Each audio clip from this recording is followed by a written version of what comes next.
What is going on, everybody out there? Welcome to episode 35 of the AMZ PPC Den. I am your host, Mike. Hope everyone's doing well out there. Steven, how are you doing?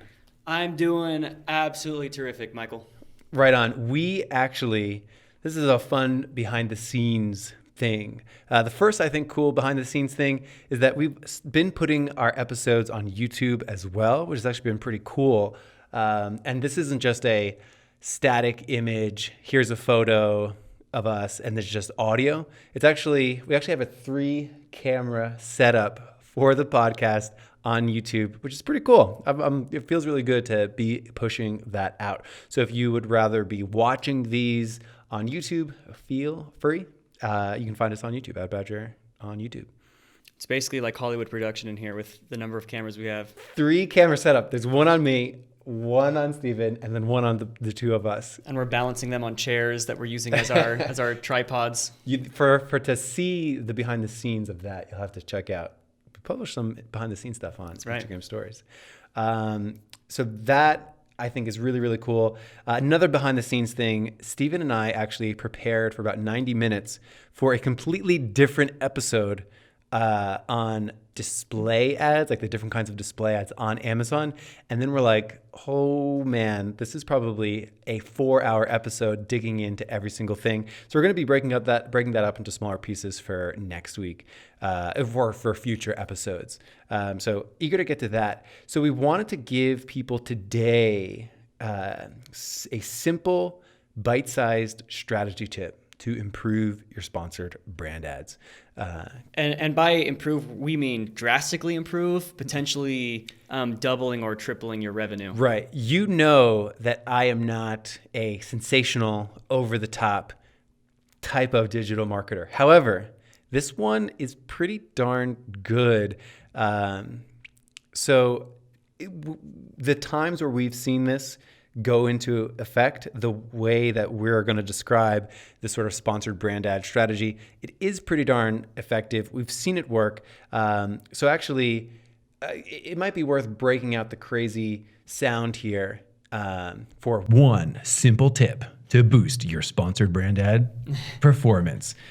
Just one quick shout out for the podcast. We actually had a podcast review, which I still believe the only place to actually review podcasts is still Apple Podcasts.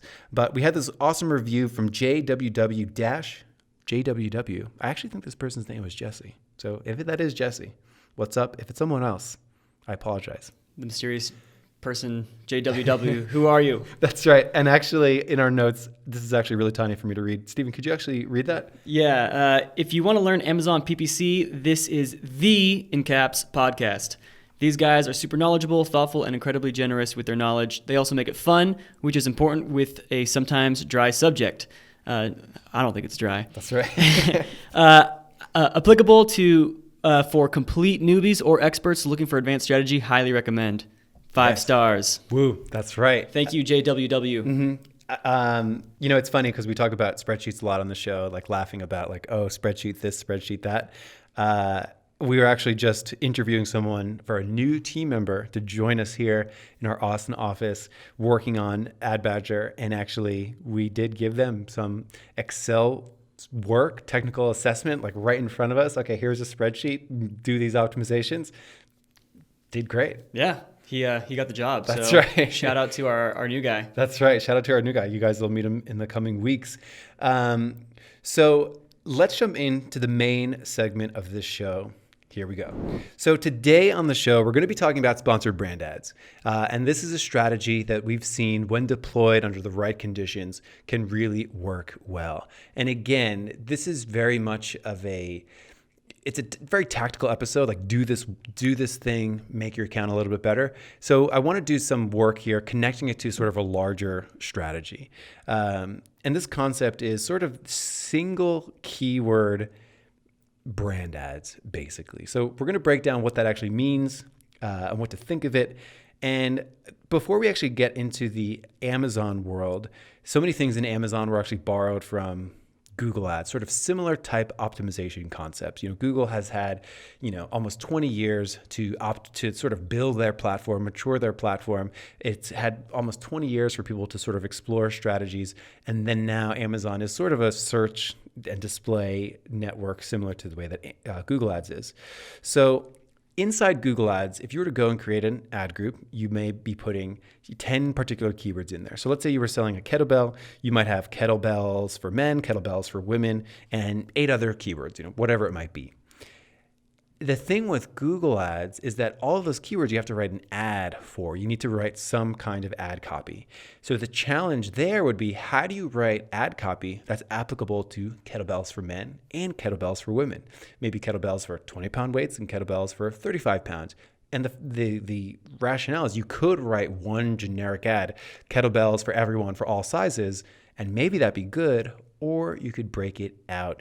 And single keyword ad groups is sort of the solution to sort of boosting the specificity of ads. So I won't totally get into it and how it behaves on Google Ads, but basically that's the concept. Breaking up multiple keyword ad groups into, or breaking up one ad group that has multiple keywords into separate ad groups with just one keyword, and then writing an ad specific to that keyword. So get your kettlebells for men here, get your kettlebells for women here. Like, that's the ad text now. Maybe you can get even more specific, kettlebells for men, 35 pounds. Boom, that's an ad group. The keyword is kettlebells for men, 35 pounds. Boosting click-through rate, boosting quality score, boosting, lowering the cost per click, doing all these cool things.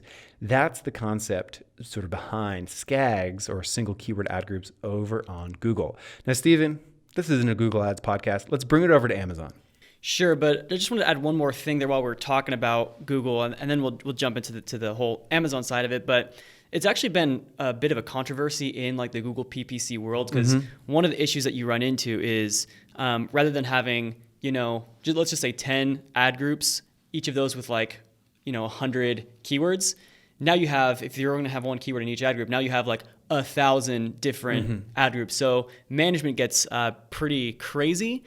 But the real kind of psychology behind all of that is and this is kind of something that it doesn't work in normal copywriting, normal advertising. You want to have if it's a commercial, you want to have headlines that are catchy, that are thought-provoking, hyper engaging, clever. Yeah. Search engine marketing has a completely different psychology, because when folks are typing something in, say they're typing in, I'm just going to do running shoes for men or something. And then if the headline says be faster, they don't know what that is. But if the headline says running shoes for men, and they think, whoa, that's what I just typed in, it strikes them as extremely relevant. So that's kind of the psychology to boosting those click-through rates. And on Google Ads, you have the luxury, you have way more characters to sort of have the exact keyword that they searched, as well as some kind of benefit, feature, whatever, to sort of inspire them to sort of emotionally attach on even further. However, on Amazon Ads, we're sort of limited by a character count on our sponsored brand ads. Right. And unfortunately, you can't run this whole SKAGs idea with sponsored products, because you can't actually change your product title based on the search query that's coming through. So sponsored brands are the only time where you can actually change the actual copy based on the ad groups. Every creative for every sponsored brand ad that you're running, you can have a different ad copy. So yeah, and another difference between sponsored brand ad copywriting on Amazon compared to writing search text ads on Google is that on Google, there's going to be 5 competitors next to you, or whatever the number for that particular search engine result page is. It's going to be some kind of variety. So the ability to stand out. So on Google, you might have all of the competitors have that exact match keyword.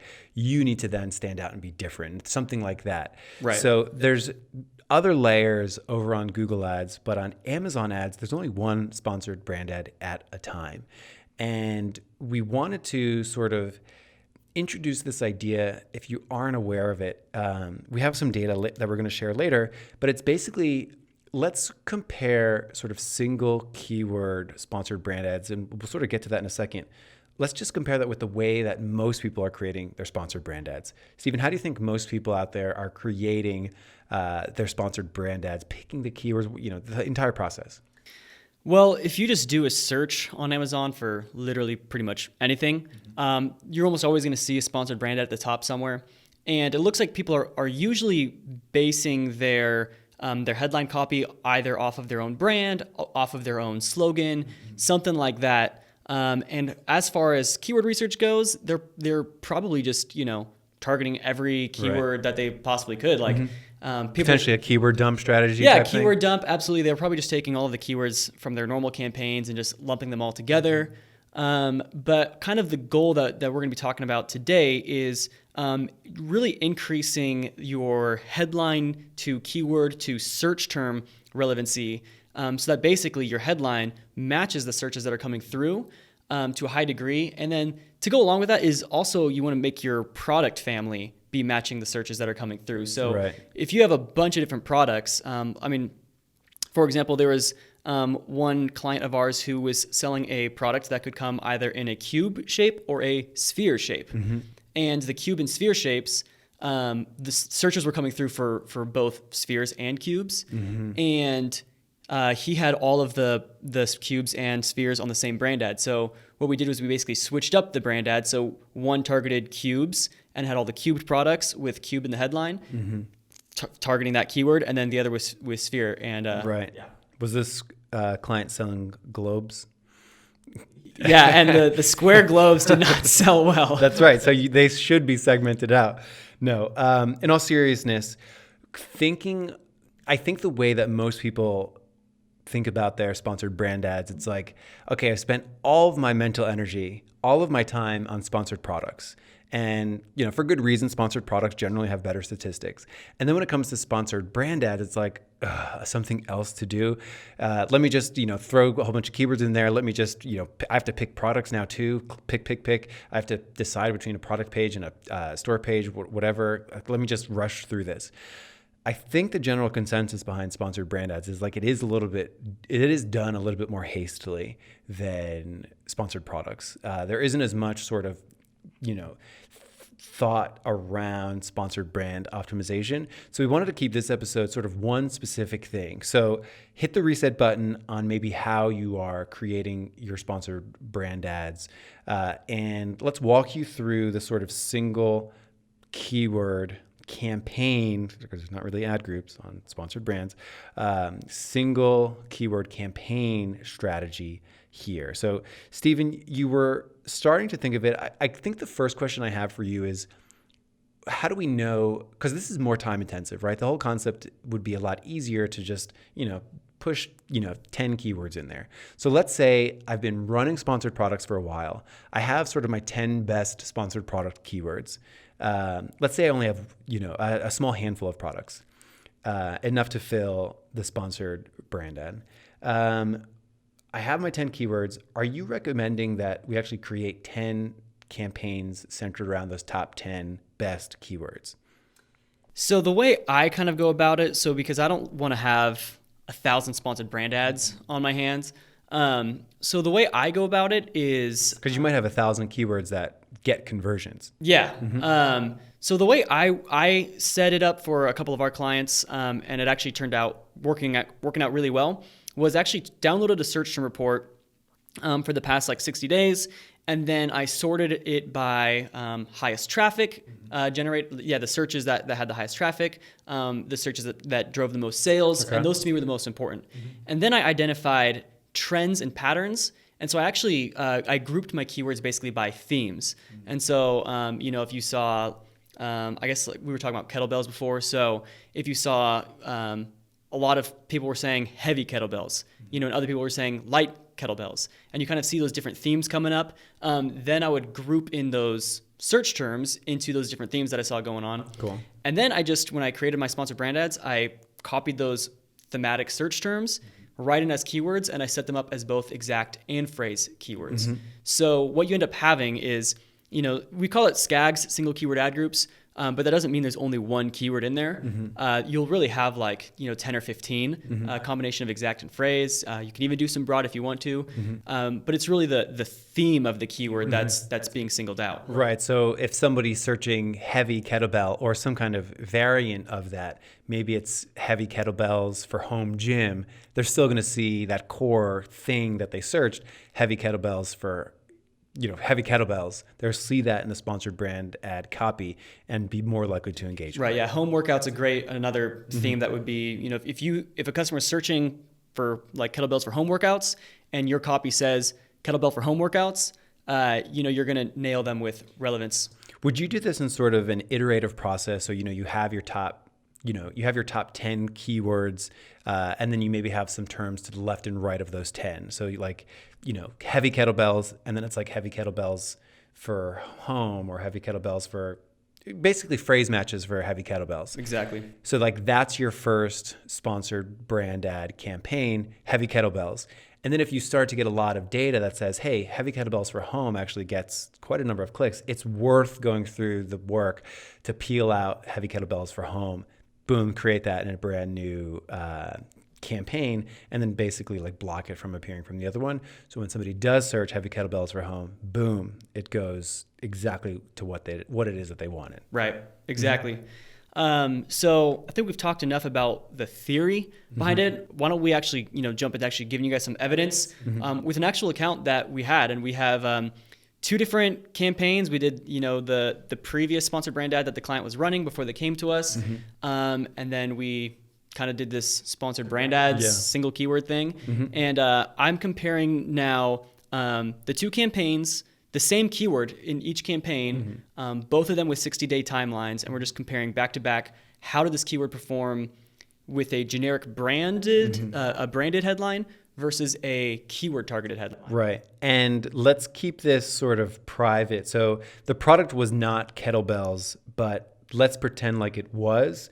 So what we've actually done was we've taken the actual headline and we've just changed it to something for kettlebells.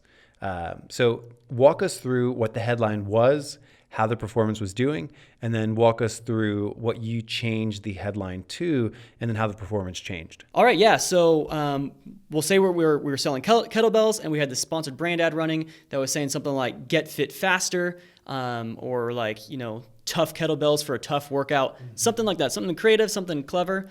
And then let's just say the keyword that we were actually bidding on was, I don't know, I guess we already said the example kettlebells for home workout. So let's say that was the keyword. So the keyword's kettlebells for home workout. And this keyword got a click-through rate of 0.94%, which is pretty good. That's well above what the average is. The conversion rate for this keyword was 16%. Very good conversion rate. The Especially average, for a sponsored brand. Yeah, average is 9.8. So great conversion rate. I mean, it was a great product with lots of solid reviews. So that definitely is attributed to the seller. The ACOS was 32%. And so that was overall very good. Not like bad. He was not hurting. Like people struggle to get their sponsored brands to have those metrics. Yeah, he was being profitable, hitting his goals. So he was great. And you like a mad lad were like, you know what? I think I can do better than this. You can always do better. Right. Yeah. So when we switched it up, we actually changed the headline to basically match the keyword. So now the headline says kettlebells for home workouts. Right. And then that keyword now, we actually saw its click-through rate jump up to 2.11%. So essentially doubled from 0.94 to 2.11. Right. So huge jump in the click-through rate. And that's just such a testament to the searcher psychology and what makes them prone to click on something. So much of Amazon is we talk about like hunters that are like just going out there and hunting. Like they know what they want. They just want to see it and click on it and buy it. And versus like foragers, which are people that are just like casually browsing. So like by putting the actual term that they are searching and putting this is even more specific because it's like the way that they'll be using it too. It's like don't make me think marketing. It's like, I want a heavy kettlebell. I want to use it for my home gym. That's exactly what it is. I'm clicking on it. I'm like hunting for it. I see it. I go for it. I take my shot. So like that is what this is cultivating, this whole kind of like, if anyone, all of the people that are hunting for exactly what they want, we're making it easier for them to find it. Like it's like we're making it jump out at them. So click-through rate doubling, that's like pretty terrific to be able to be like, this is what you want, this is what you searched, this is exactly what you're going to get. Boom. Absolutely, yeah. Something else that we saw was the conversion rate went up by about 10%. So it went from 16% to 17.5%. Right. It's about 10%. Yeah. Bump. So, so when the conversion rate, is relatively similar, but here's what you got to keep in mind though. If you're doubling your click-through rate, you're now getting more clicks at the same, and even if you kept the conversion rate the same, you're doubling your sales. Right. So let's say you get 1,000 clicks. Now you're all of a sudden getting 2,000 clicks, and you're converting about 10% more of those clicks. Right. So yeah, very, very drastic improvement in the overall performance. I think this is a perfect opportunity for some crazy, sensational digital marketing speak. Double click-through rate. 10% conversion rate gains. Okay, that's enough. But yeah, so being able to put something in front of people that they actually searched was very, very helpful here. And then the other thing that we saw happen was now that the ad itself, Amazon, they use click-through rate and conversion rates as their way of determining, ad relevancy, ad quality. Right.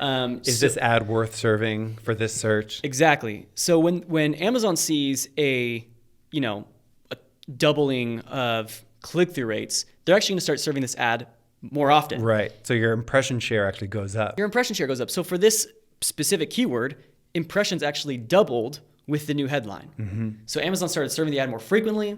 And now the clicks that actually came to the ad, so if impressions doubled and then the click-through rate also doubles, the clicks themselves actually tripled because it got more impressions at a higher click-through rate. Triple clicks. So on top of that, the CPCs for this keyword actually went down from 84 cents in the previous campaign to 81 cents. The funny thing is we're actually bidding $1.60 on this keyword, but because the ad quality is so good, Amazon's discounting the actual CPC for us. So more clicks, increase in ad quality, all that contributed to a drop in ACoS from previously 32% to 24%. And just the revenue on this keyword in the previous campaign generated $195. And in the new campaign, it generated $860. So like quadrupled, essentially. Right. And imagine if you start multiplying this out from like keyword group to keyword group to keyword group. And imagine you were able to, and again, like I always hate the things that say like, do this one thing and like double your revenue or whatever like that. It's like, this is all part of sort of a sound strategy of serving ads that get better click-through rates, that are more matched up with what people are looking for, and specifically with what those ready-to-buy buyers are actually searching for. So it's like, you may not see a tripling in every single time you do this, but you should see some gains. Like the rationale behind this is that you're giving people what it is that they're looking for easier. You're like making it so they don't have to think about, is this the actual product for my home gym or not? Or is this like gym grade quality only, or so whatever it might be. You're taking that skepticism or that search image and you're giving them exactly what it is that they're looking for. And that's the power behind the strategy. So, multiplying this out from, spreading it out from just one single keyword campaign to 2 to 3 to 4. And, you can do this in a piecewise manner, do one a week. If you currently have 50 keywords in your sponsored brand ad, start splitting these out. If you haven't launched sponsored brand ads yet, look at your sponsored products, grab the highest traffic, the highest sales one, create those into sponsored brand ads, take it piece by piece. And this is a really strong way to set up your sponsored brand ad campaigns. Yeah, I think that's great advice. Just start with one. Maybe it's just the most important search query that's been getting you a ton of traffic and sales. And then just copy and paste that into your headline, right? Beautify it a little bit so it doesn't just sound like a robot talking, right? And watch what happens. And then all of the sponsored brand ads to come. A lot of people have sort of low bid automatic campaigns for their sponsored products, perhaps as a way to sort of cast a wide net in a low cost manner. Have a low cost sponsored brand ad, sort of maybe more broad, more phrase type campaign, but then you sort of have the same kind of like exact match winners that you're putting in. You're making exactly the headline match, all these good things. This is how we're going to be thinking about sponsored brand ads for probably some time until some kind of new update happens. Absolutely. And just one final thing from me on this. I know we've talked about this in the past, but I think not everybody has actually taken the advice from us. So I'm going to repeat it. But those really important search terms that are the high traffic, high revenue generating, those, for the same reason, the whole like searcher psychology, those search terms should be right at the front of your product title itself. Mm-hmm. So if you actually want a way to boost your products from sponsored products, make sure that those search terms are in your title.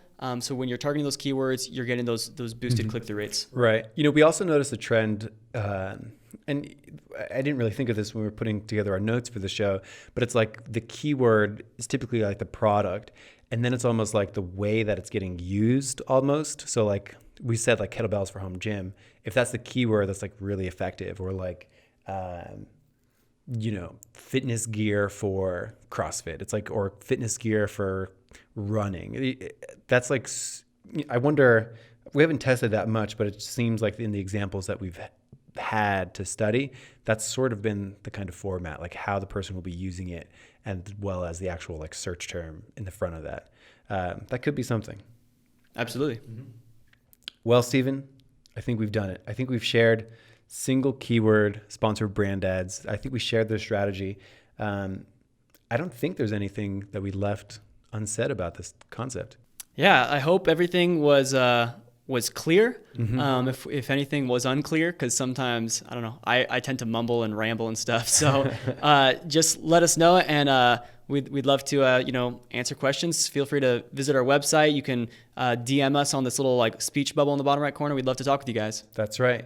Thank you so much, everyone, for tuning in. You can get all of our episodes at adbadger.com/podcasts, and we'll see you next time on the PPC Den. Peace out.